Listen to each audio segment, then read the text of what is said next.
The plot of the film, it's basically it's the old story of good versus evil. It's a mother with children in jeopardy facing an unknown force, well, an unconceivable force who needs help from someone who has the intelligence or the ability to understand what she's dealing with and then come to her aid. The characters in the movie basically are it's the mom and the children. It's curandero who comes to her aid, and then La Llorona, who has been around forever. I mean, I've heard about her just from my own family growing up, and everybody in Latin, everybody who's Latin knows about La Llorona. Reading the script, my first impression was that they were doing a horror film about Latin culture. And that was exciting to me because that's something that I really have never seen before, at least, in American-made films. So to be able, and then to be able to be a part of that, and then to bring this character of the curandero to life, because he in himself, he's a mystical figure, a shaman, a medicine man. But, again, he's dealing with the supernatural. So he's actually exhibiting powers and intelligence that is not known to most people. Well, I play Rafael, the curandero, and Rafael comes into the film after this woman has suffered several occurrences and meetings with La Llorona, and she's looking for help because she's mystified as to what's happening to her and her family. And right away, I recognize what's going on, and then I come to her aid. And I bring all my devices to help her. I think it was on Halloween, a priest came by to bless the set.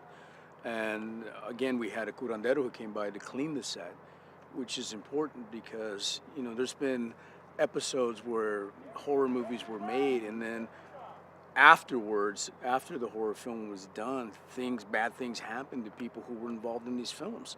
And a lot of people know about that, like the poltergeist. You have to be careful when you're dealing with the netherworld, when you're dealing with different realms, when you're dealing with different energies. So the fact that we have a combination of faith-based Christianity in the film, a belief in God and in the light, and the fact that, that power will triumph over evil, that combined with the mysticism of the curandero and how he uses his powers, his beliefs, and his intelligence to combat the evil in the film.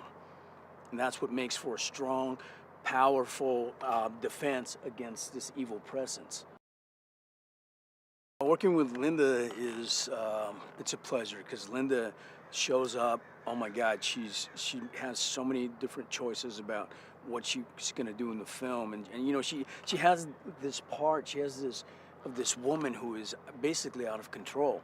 She's at the mercy of everything that is going on around her, of the supernatural occurrence, of being visited by this evil presence, and then this evil presence, La Llorona, going after her children. And then she has no understanding as to exactly what's happening to her. So she's kind of just a woman caught in the eye of a tornado.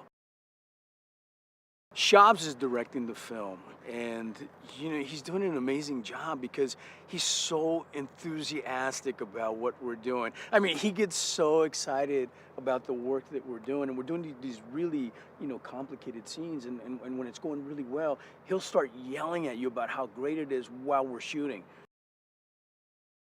Audience are going to love that it's a story, a simple story about a mother fighting for her children against great odds and having to defeat this huge dark presence, and using the power of God and the faith in the light, and going and trying to find someone who shares this belief to help her in this battle. The story of La Llorona stems from a legend of a woman who drowns her children in order to get revenge on her husband, who leaves her for a younger woman. And so that sets it into motion. And then now, because of what she did, she's condemned to wander the earth in search of her children, or children. She's always finding other people's children that she tries to replace her loss with. She has a heavy heart, and she's she's condemned, she's damned to just wander the earth and repeat the cycle over and over again. So you're always warned as a child to beware of La Llorona.